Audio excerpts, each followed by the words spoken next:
Halo Yov. Halo Tari. Oke, selamat datang di wawancara sesi kedua. Then I will read the first question. So, what do you think of Javanese people?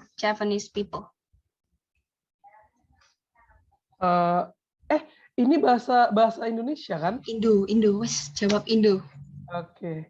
Ya, jadi menurut aku orang Jawa itu adalah salah satu suku dengan penduduk terbanyak di Indonesia ya gitu, yang mendominasi gitu. Terus sepengenal aku juga orang-orangnya baik, ramah kayak gitu. Dan juga kalau aku pikir orang Jawa itu biasanya masih memegang teguh adat, budayanya, tata krama tuh pasti dijaga sih kebanyakan yang aku kenal ya. Terus aku juga ya suka dengar logat bahasanya gitu, terutama kayak yang Jawa Timur, Surabaya gitu. Oke, sudah? Udah. Sip, lanjut ke pertanyaan nomor 2. What do you think of Islam? Oke, menurut aku Islam dan faktanya memang adalah salah satu agama terbesar juga ya di dunia gitu. Dan Indonesia jadi salah satu negara dengan penduduk Islam terbanyak di dunia, kalau nggak salah. Terus dan peringatan hari besarnya juga lumayan banyak kayak gitu. Nah, biasanya perayaan hari besarnya itu kayak Idul Fitri ya, yang itu biasanya rame.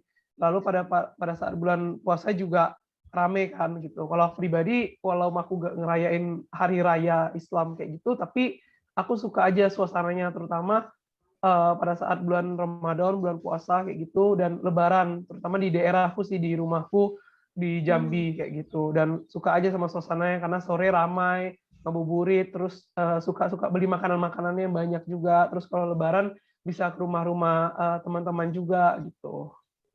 Oke, lanjut pertanyaan nomor 3.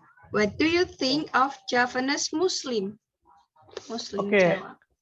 Ya, kalau menurut aku orang Muslim Jawa itu nggak tahu sih ini stereotip atau gimana. Menurutku ya biasanya orangnya taat beribadah ya.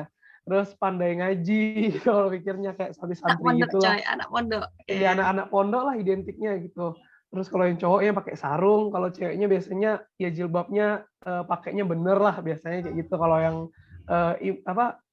image orang Muslim Jawa kalau yang aku lihat kayak gitu.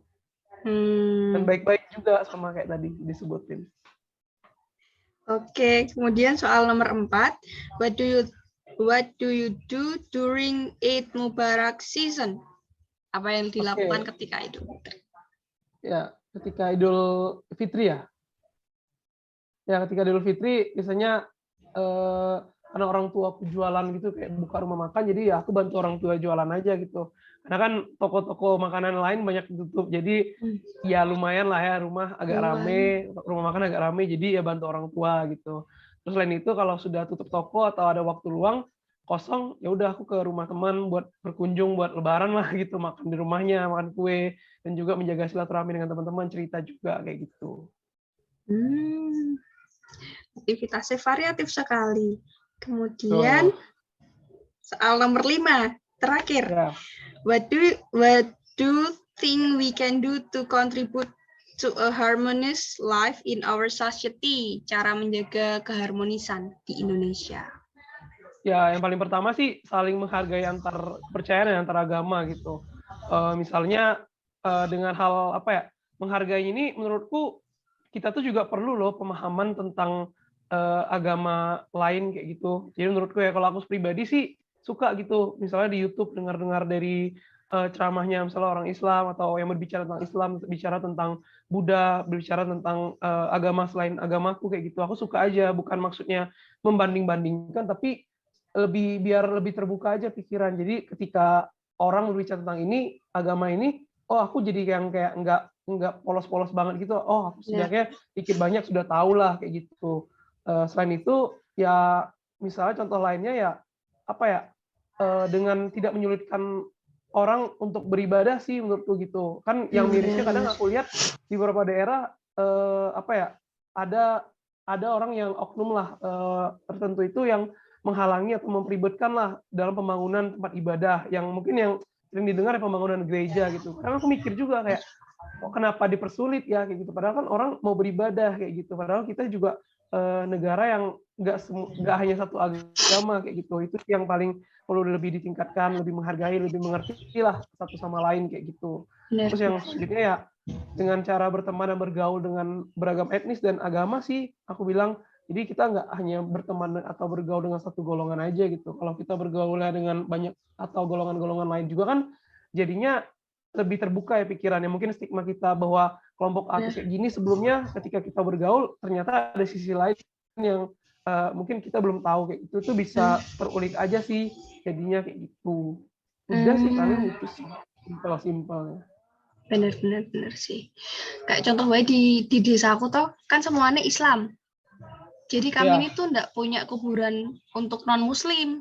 Pemakaman cuma khusus Islam. Jadi kayak mungkin fasilitas untuk hal-hal seperti itu juga mesti ditambah gak sih? Iya, bisa salah satunya dengan kayak gitu. Memperhatikan mungkin yang minoritas barangkali gitu. Bener. Seperti itu. Terus di season terakhir dapat tugas untuk bercerita yo. Jadi seperti ceritaku kemarin bahwa budaya itu ada pemisahan budaya. Ya. Apa sih? Penggolongan budaya berdasarkan beberapa hal. Nah, di sini aku bakal angkat 3 hal. Yang pertama tentang bagaimana suatu bangsa memandang umur. Jadi ada beberapa bangsa yang menganggap bahwa umur itu begitu sakral, maksudnya kayak yang muda harus menghormati yang tua, yang muda harus patuh sama yang tua, kayak gitu toh. Nah, mayoritas biasanya sistem umur ini dipakai sama orang-orang timur, sementara orang-orang barat lebih menganggap bahwa umur itu cuma angka, nggak penting kan. Ya kayak gitu. Taksonomi budaya. Ya, taksonomi budaya.